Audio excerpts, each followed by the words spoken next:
Welcome to Slow Unpacking, the show where we take our time to actually look at the cards we open and where I will dive a little or a lot deeper into the lore and art of a card, depending on how much interesting stuff I find to say. So I hope your coffee is warm, let's dive in. And right away, opening a card like this makes me happy.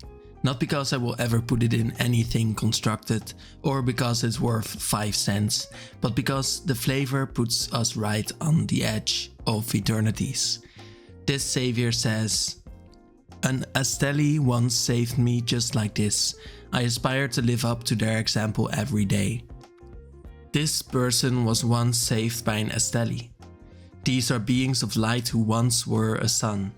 They're basically a universe condensed into a person, making them angelic in nature. And that says a lot, but more on that later. This one's art is from the same artist, by the way. Notice the same amount of pop in the colors, but the art being so different. But Exosuit Savior is more than an angel. It's a human inspired by one.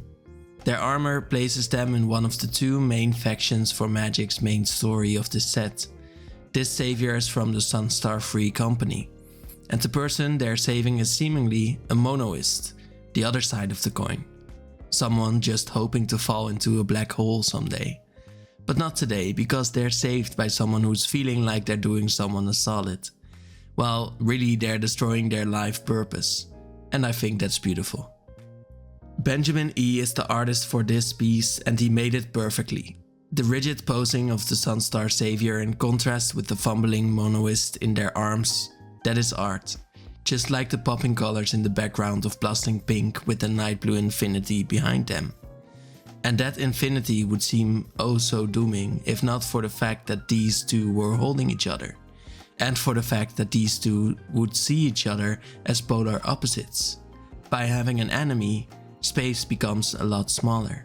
And sometimes that's what we need. I told you just before that Benjamin's art can be different.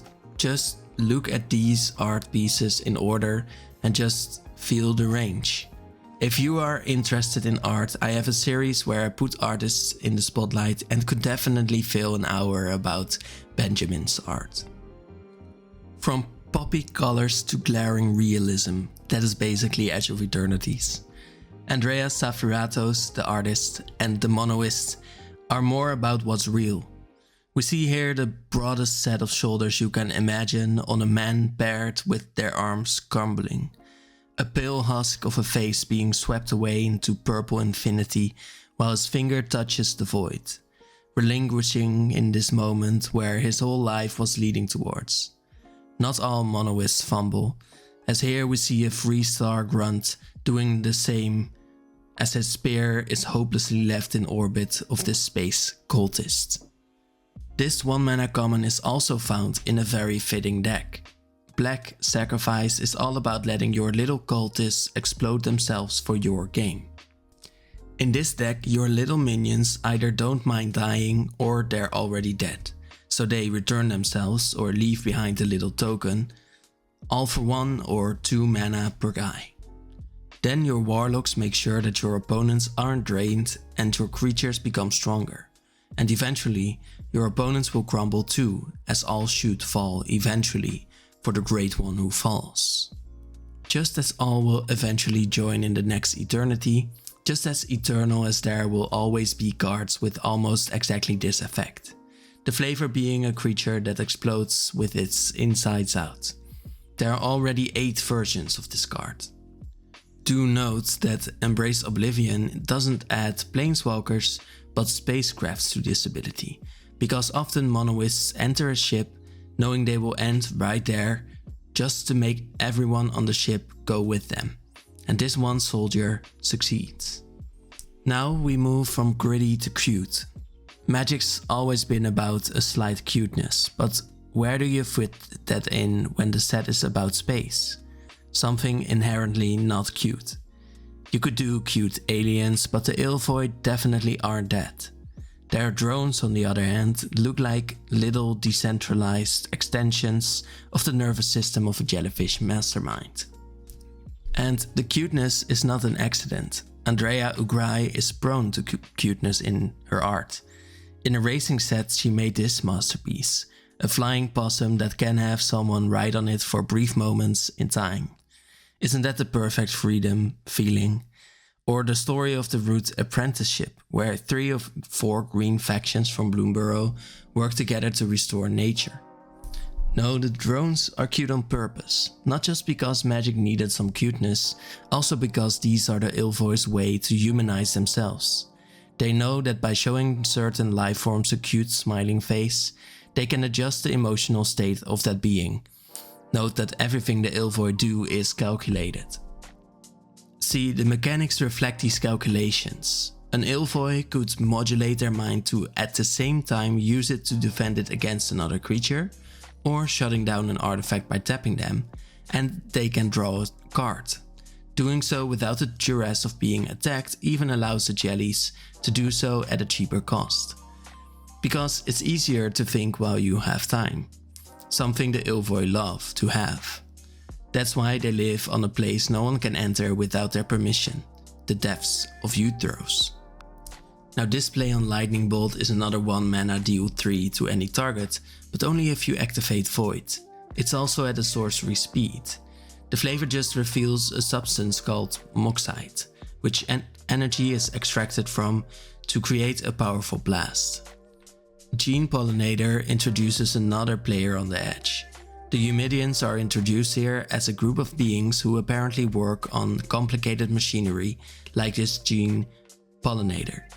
They have devices and species for every stage of Terra symbiosis, or the symbiosis with the planet. Of course, every planet is different, and that's why you need a little robot dog to go around spreading different kinds of life, so that whatever should stick evolution-wise just does that, sticking around. Mechanically, the insect dog is a mana dork that needs help, but it's also an artifact, something showing that in draft, artifacts are a relevant sub-theme. Here we have another card that works with artifacts, for example, and another that reveals one more faction. The Pinnacle is the faction that regulates everything happening in the universes. They're a huge Azorius-like organization that makes you wonder whether Azor had a hand in it. But then they do meddle a lot. They're ready to fight whenever an artifact entered this turn, becoming a normal 2-mana 3/2. Yeah, pretty underwhelming it seems, but blue wasn't meant to have big creatures. Still, I feel like this bot is just here to show us that the Pinnacle means well. Kind of. Probably. We were going by the last ones pretty quickly, because if there's not much to say, I won't. But Chrome Companion is the pinnacle of humanity. Liberation Station keeping this little guy alive, putting in all the effort they can, that can make a man cry. I'm glad to be able to try voicing this as many times as I need. The little doggy even shows how to boost morale through gaining life whenever it walks around, and it has unblockable because no one wants to block it. It doesn't really have unblockable, but then for 2 mana you get to return another card from a graveyard to the bottom of a library, either to stop it from being used from the graveyard or to grant slow immortality to this little friend's friends. I mean, who could die with this guy around? The space background makes this more profound than it already was. Because fear of space is a real thing. Having too much open freedom around can feel, in a weird sense, restricting. And that's why sometimes we need an enemy or we need a friend. Someone to reference, to see where you stand by comparing your location to another. Or to see something that seems so simple, just so always happy to be here, that there couldn't be a great looming endlessness. There's just this moment. Chrome Companion is motivating as a reminder to look at what's already good instead of what isn't. Did I force this to be a longer segment to let you look at a longer time at this only MTG piece from Grey Highsmith? Yes. We're then introduced to the Pulsar Squadron, its ace being a mere 1/2 human pilot. So that's not what the team is known for. Instead, she looks for a spacecraft to put in your hand, or she becomes a 2/3, which is still not cream of the crop level. So the squadron is meant to be great at mending spacecrafts, or so it feels.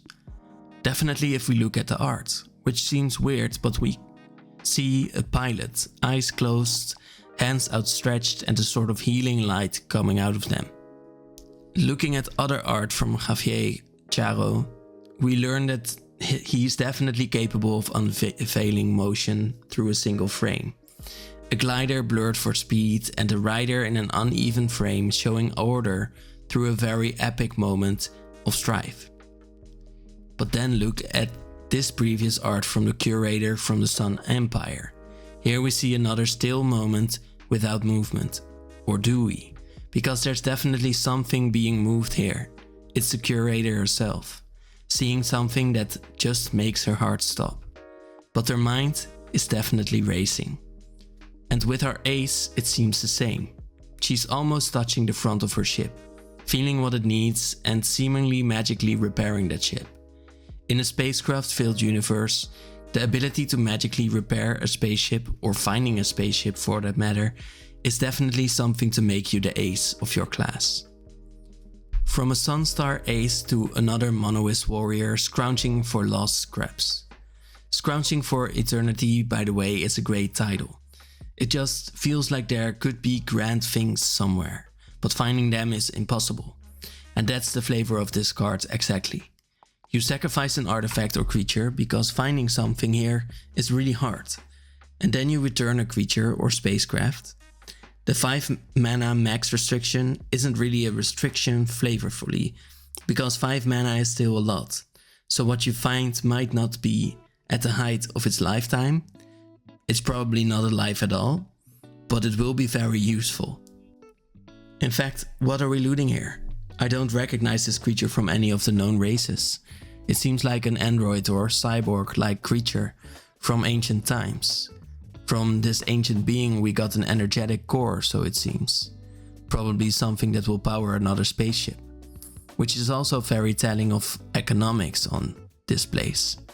On the edge, the hull of a spaceship is easy to get, but the energy needed to propel it definitely isn't. So it seems like we're looking for some fuel here. The light Konstantin Porubov lets in from behind the warrior is meant to set him up as evil. What he's doing here is cursed, forsaking an ancient being from its power source and erasing a piece of history with it. Not everything can be so easily erased. The flavor of Harmonious Grove Strider notes 2 kinds of space. Pinnacle space, where its rules and regulations reach, and beyond there. And beyond there are still creatures that live on their own. This particular huge beast is almost skeletal looking, probably in order to be as tall as possible. Their heads seem almost like leaves, and in fact, they could be one as a whole. Because that color reminds me of some trees. And there are 3, so they seem to live in herds. Ron Spencer even added in these rings that make me wonder what is happening here. They probably aren't artifacts if Pinnacle didn't even reach here. So they might be energy for the Grove Striders to pick up. And that might be why they need to be so unnaturally long. So then, why did it get War 2? I get why its harmonious nature makes it live with nature to become stronger for every land you control. But I think its ward ability comes from it being hidden away on a faraway planet. So its enemies couldn't even reach it. I dare you to show me a card that feels more mythic than this. Exalted Sunborn is an angel, or in this set an Asteli, born from a literal sun. Or not really. It is a sun and has changed forms to become an angel.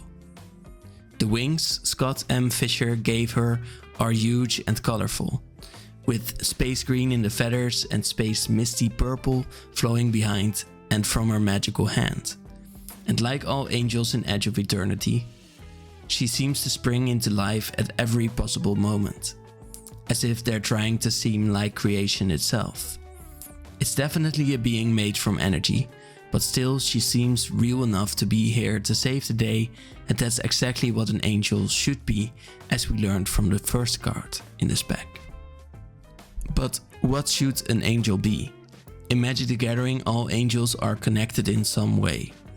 So, does Elspeth know that there are other angels that are born from suns, or is this actually a different species? Is she leftover residue of her sun herself? Maybe through Sarah all angels were directly linked to the power of a sun, because Sarah once did? I am not sure if that's all true, but there's a lot to consider.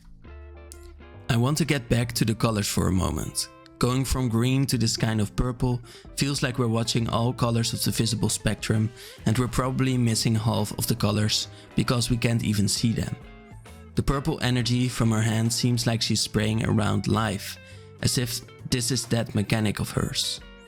It also feels like we're being forced to see all colors, even though all colors aren't usually in white, because the color white is all about light, and in light there's all colors. That mechanic of hers is to double the amount of tokens created when one is created, or more. This is also why at this point she costs a little over $17. Any token doubler is worth a bunch, and will easily spike after releasing like she is doing now. Being on a creature makes it weaker at first glance, but you could also warp her for a 1-turn effect for just 2 mana. Plus there's the fact that you get a 5 mana flying lifelink angel with 4 power, which is definitely on par for what you'd expect for a creature anyways. The core of course will always be the doubling of tokens, which also teaches us that the Sunborn is not what she is, but what she creates. Like I said, angels aren't born from stars.